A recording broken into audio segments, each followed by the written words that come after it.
ਜੀ ਦੋਸਤੋ, ਪਾਕਿਸਤਾਨ ਨੇ ਆਈਕਿਊ ਕਮਰ ਜਿਹੜਾ ਹੈ ਉਹ ਖੁਦਾ ਦੇ ਵਿੱਚ ਭੇਜ ਦਿੱਤਾ। ਪਾਕਿਸਤਾਨ ਵਾਸਤੇ ਬਹੁਤ ਵੱਡੀ ਇੱਕ ਮੈਂ ਸਮਝਦਾ ਕਾਮਯਾਬੀ। ਇਸ ਕਾਮਯਾਬੀ ਨੂੰ ਅਸੀਂ ਇੰਡੀਆ ਦੇ ਨਾਲ ਰੱਖ ਕੇ ਤਾਂ ਨਹੀਂ ਤੋਲ ਸਕਦੇ ਕਿ ਉਹਨਾਂ ਨੇ ਆਪਣੀ ਜ਼ਮੀਨ ਤੇ ਆਪਣਾ ਹੀ ਲਾਂਚਿੰਗ ਪੈਡ ਇਸਤੇਮਾਲ ਕਰਕੇ ਔਰ ਆਪਣੀ ਹੀ ਤਿਆਰ ਕਰਦਾ ਟੋਟਲ ਟੈਕਨੋਲੋਜੀ ਦੇ ਨਾਲ ਚੰਨ ਦੇ ਉੱਤੇ ਮਿਸ਼ਨ ਜਿਹੜਾ ਹੈ ਉਹਨੂੰ ਕਾਮਯਾਬ ਕੀਤਾ ਸੀ।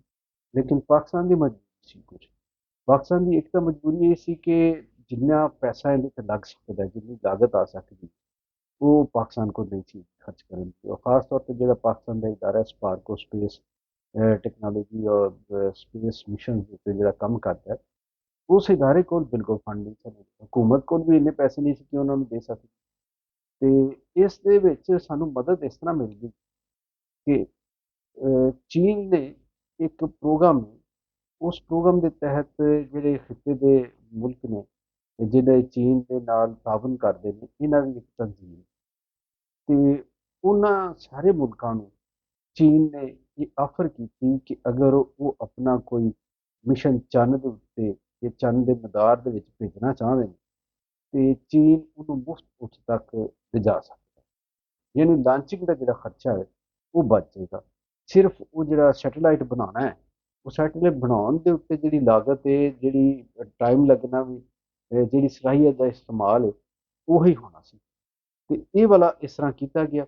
ਪਾਕਿਸਤਾਨ ਨੂੰ ਲੱਗਾ ਕਿ ਇਹ ਸ਼ਾਇਦ ਹੋ ਸਕਦਾ ਹੈ ਤੇ ਪਾਕਿਸਤਾਨ ਦੇ ਇੱਕ ਸਾਇੰਟਿਸਟ ਨੇ ਉਸ ਇਦਾਰੇ ਨਾਲ ਰਾਬਤਾ ਕੀਤਾ ਔਰ ਉਹਨਾਂ ਨੂੰ ਦੱਸਿਆ ਕਿ ਪਾਕਿਸਤਾਨ ਦਿਲਚਸਪੀ ਰੱਖਦਾ ਹੈ ਇਸ ਮਿਸ਼ਨ ਦੇ ਵਿੱਚ ਜਾਣ ਦੇ ਵਿੱਚ। ਤੇ ਉਹਨੂੰ ਪੋਜ਼ਿਟਿਵਲੀ ਜਵਾਬ ਮਿਲਿਆ।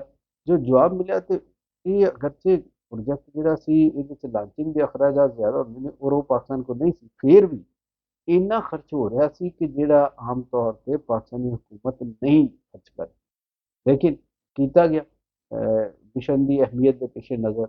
ਔਰ ਮੇਰਾ ਖਿਆਲ ਹੈ ਕਿ ਇੱਕ ਇਹ ਵੀ ਵਜ੍ਹਾ ਸੀ ਉਹਦੇ ਵਿੱਚ ਕਿ ਮੁਸਲਸਲ ਪਾਕਿਸਤਾਨ ਦੀ ਹਕੂਮਤਾਂ ਦੇ ਉੱਤੇ ਔਰ ਖਾਸ ਤੌਰ ਤੇ ਪਿਛਲੇ 2-3 ਸਾਲ ਦੇ ਵਿੱਚ ਜਿਹੜੀਆਂ ਹਕੂਮਤਾਂ ਪਾਕਿਸਤਾਨ ਦੇ ਵਿੱਚ ਆਈਆਂ, ਉਹਨਾਂ ਉੱਤੇ ਪ੍ਰੈਸ਼ਰ ਰਿਹਾ ਕਿ ਇੰਡੀਆ ਬਹੁਤ ਅੱਗੇ ਚਲਾ ਗਿਆ। ਔਰ ਉਹ ਚਲਾ ਇਸ ਵਾਸਤੇ ਗਿਆ ਕਿ ਉਹਨਾਂ ਨੇ ਉਹਦੇ 'ਤੇ ਖਰਚ ਕੀਤਾ, ਆਪਣੇ ਲੋਕਾਂ ਨੂੰ ਟੈਕਨੋਲੋਜੀ ਦੀ ਤਰਬੀਅਤ ਦਿੱਤੀ। ਦੁਨੀਆ ਦੇ ਵਿੱਚ ਜਿੱਥੇ ਵੀ ਤਰਬੀਅਤ ਮਿਲਦੀ ਸੀ, ਇਸ ਇਲਮ ਮਿਲਦਾ ਸੀ, ਕੋਈ ਉਹਨਾਂ ਨੂੰ ਮਕੈਨੀਕਲ ਫਾਇਦਾ ਹੁੰਦਾ ਸੀ, ਸਪੇਸ ਦਾ ਕੋਈ ਐਕਸਪਰਟ ਉਹਨਾਂ ਨੂੰ ਨਜ਼ਰ ਆਉਂਦਾ ਸੀ, ਉਹਨੂੰ ਉੱਥੇ ਲੈ ਆਉਂਦੇ ਸਨ ਇੰਡੀਆ 'ਚ ਔਰ ਉਹਨੂੰ ਲਿਆ ਕੇ ਕੰਮ ਦਿੰਦੇ ਸਨ, ਉਹਦੀ ਖਿਦਮਤ ਕਰਦੇ ਸਨ ਪੈਸੇ ਦੀ ਸ਼ਕਲ 'ਤੇ ਵੀ। ਤੇ ਉਹਨਾਂ ਲੋਕਾਂ ਨੇ ਥੋੜਾ ਥੋੜਾ ਕਰਕੇ ਪਿਛਲੇ ਕਾਫੀ ਅਰਸੇ ਦੇ ਵਿੱਚ ਆਪਣਾ ਪ੍ਰੋਗਰਾਮ ਜਿਹੜਾ ਸੀ ਉਹਨੂੰ ਕਾਮਯਾਬ ਕੀਤਾ। ਅੱਛਾ, ਇਹ ਕਈ ਲੋਕ ਸਾਡੇ ਸਵਾਲ ਪੁੱਛਣ ਦੇ ਜੀ, ਚੰਨ ਦੇ ਉੱਤੇ ਜੇ ਪਾਕਿਸਤਾਨ ਦੇ ਮਿਸ਼ਨ ਚਲਾ ਵੀ ਜਾਏਗਾ ਤਾਂ ਪਾਕਿਸਤਾਨ ਨੂੰ ਕੀ ਫਾਇਦਾ। ਸੋਸ਼ਲ ਮੀਡੀਆ ਤੇ ਮੈਂ ਐਸੇ ਤਬਸਰੇ ਹੀ ਵੇਖੇ ਨੇ ਕਿ ਲੋਕ ਕਹਿ ਰਹੇ ਨੇ ਕਿ ਆਟਾ ਸਸਤਾ ਹੋ ਜਾਏਗਾ, ਦਾਲਾਂ ਮਿਲ ਜਾਣਗੀਆਂ। ਉਹ ਅੱਲਾ ਦੇ ਬੰਦੋ, ਇਹ ਆਟਾ ਦਾਲਾਂ ਦਾ ਮਸਲਾ ਹੀ ਨਹੀਂ ਹੈਗਾ।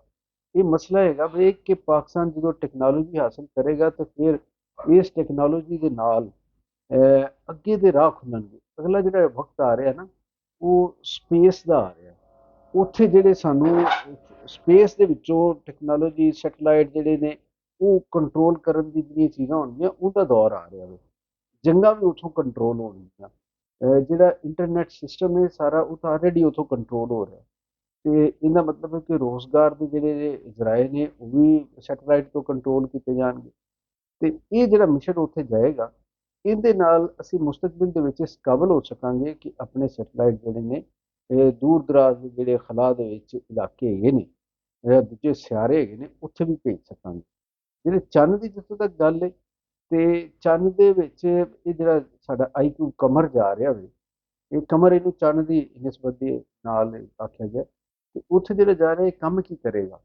ਇਹ ਕੰਮ ਉੱਥੇ ਕਰੇਗਾ ਕਿ ਚੰਨ ਦੀ ਸਤ੍ਹਾ ਦੇ ਉੱਤੇ ਜਿਹੜੇ ਪੱਥਰ ਹੈਗੇ ਨੇ, ਮਿੱਟੀ ਹੈਗੀ ਹੈ ਜਾਂ ਹੋਰ ਕੋਈ ਚੀਜ਼ ਜੋ ਜਿਹਦੇ ਨਾਲ ਵੀ ਸਤ੍ਹਾ ਬਣੀ ਹੈ, ਉਹਦੇ ਨਮੂਨੇ ਇਕੱਠੇ ਕਰੇਗਾ ਕੁਝ, ਔਰ ਉਹ ਨਮੂਨੇ ਇਕੱਠੇ ਕਰਕੇ ਉਹ ਜ਼ਮੀਨ ਤੇ ਲੈ ਕੇ ਆਏਗਾ।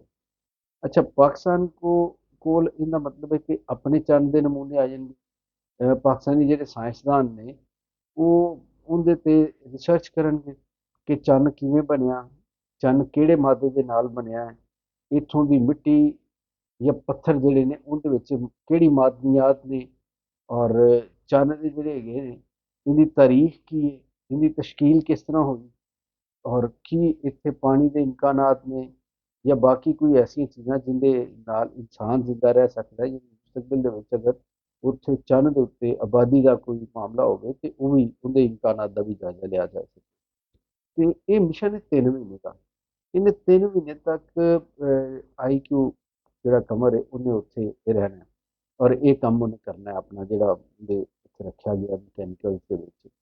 ਅੱਛਾ, ਇਹ ਜਿਹੜਾ ਜਿਹੜਾ ਚੀਨ ਦਾ ਇੱਕ ਮਿਸ਼ਨ ਹੈਗਾ ਚੈਂਗ 6, ਇਹ 6 ਮਿਸ਼ਨ ਹੋ ਚੁੱਕੇ ਨੇ। ਚੈਂਗ 6 ਇਸ ਵਾਸਤੇ ਕਿਹਾ ਗਿਆ ਕਿ ਛਠੀ ਦਫਾ ਇਹ ਮਿਸ਼ਨ ਹੋ ਜਾਵੇ ਤੇ ਇਹੋ ਸੈਟੇਲਾਈਟ ਜਿਹੜਾ ਉਹ ਰਾਕਟ ਜਿਹੜਾ ਉਹ ਇਹਨੂੰ ਲੈ ਕੇ ਜਾ ਰਿਹਾ, ਬਲਕਿ ਰਵਾਨਾ ਹੋ ਗਿਆ। ਉਸ ਤੋਂ ਬਾਅਦ ਹੀ ਮੈਂ ਤੁਹਾਡੇ ਨਾਲ ਗੱਲ ਕਰ ਰਿਹਾ ਹਾਂ ਤੇ ਇਹ ਉੱਥੇ ਲੈ ਕੇ ਜਾ ਰਿਹਾ। ਇਸ ਇਦਾਰੇ ਦਾ ਇਹ ਛਠਾ ਮਿਸ਼ਨ ਹੈ ਤੇ ਪਹਿਲੇ 6 ਦਫਾ ਉਹ ਜਾ ਚੁੱਕੇ ਨੇ ਔਰ ਕਾਮਯਾਬ ਰਹੇ ਨੇ। ਇਸ ਲਿਹਾਜ਼ ਨਾਲ ਇਹਦੇ ਤਾਂ ਬੜੇ ਇਮਕਾਨਾਤ ਨੇ ਕਿ ਕਾਮਯਾਬੀ ਦੇ ਨਾਲ ਇਹ ਜਿਹੜਾ ਹੈ ਆਈ ਕਿਊਬ ਕਮਰ ਹੈ ਇਹ ਚੰਨ ਦੀ ਸਤ੍ਹਾ ਦੇ ਉੱਤੇ ਉਤਰ ਜਾਏਗਾ ਤੇ ਆਪਣਾ ਕੰਮ ਜਿਹੜਾ ਹੈ ਅੰਜਾਮ ਦੇਵੇਗਾ।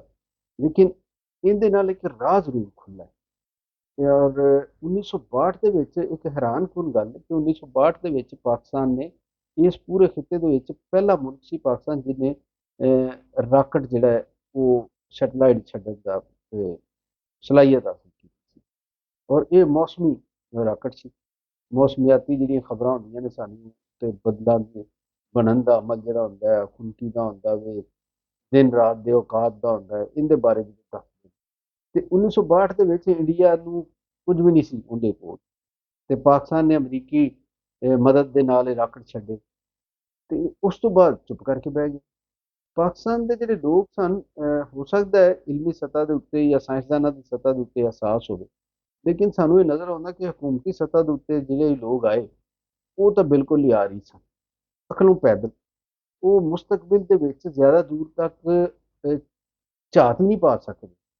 ਹੁਣ ਦੇ ਵੀ ਜਿਹੜੇ ਅਸੀਂ ਵੇਖਦੇ ਹਾਂ ਲੋਕ, ਇਹਨਾਂ ਦੇ ਪੇਸ਼ੇ ਨਜ਼ਰ ਜ਼ਿਆਦਾ ਤੋਂ ਜ਼ਿਆਦਾ ਇਲੈਕਸ਼ਨ ਹੁੰਦੇ ਨੇ। ਇਹ ਕੌਮ ਬਣਨ ਦਾ, ਕੌਮ ਦੇ ਮੁਫਾਦਾਤ ਔਰ ਜਿਹੜੇ ਸਾਨੂੰ ਅੱਜ ਤੋਂ 100 ਸਾਲ 200 ਸਾਲ 400 ਸਾਲ ਬਾਅਦ ਦੇ ਜਿਹੜੇ ਮਸਾਇਲ ਨੇ ਉਹਦੇ ਵਾਸਤੇ ਤਿਆਰੀ ਦਾ ਜਿਹੜਾ ਅਮਲ ਉਹਦੇ ਵਿੱਚ ਕਿਤੇ ਹਿੱਸਾ ਲੈਂਦੇ ਨਜ਼ਰ ਨਹੀਂ ਆਉਂਦੇ।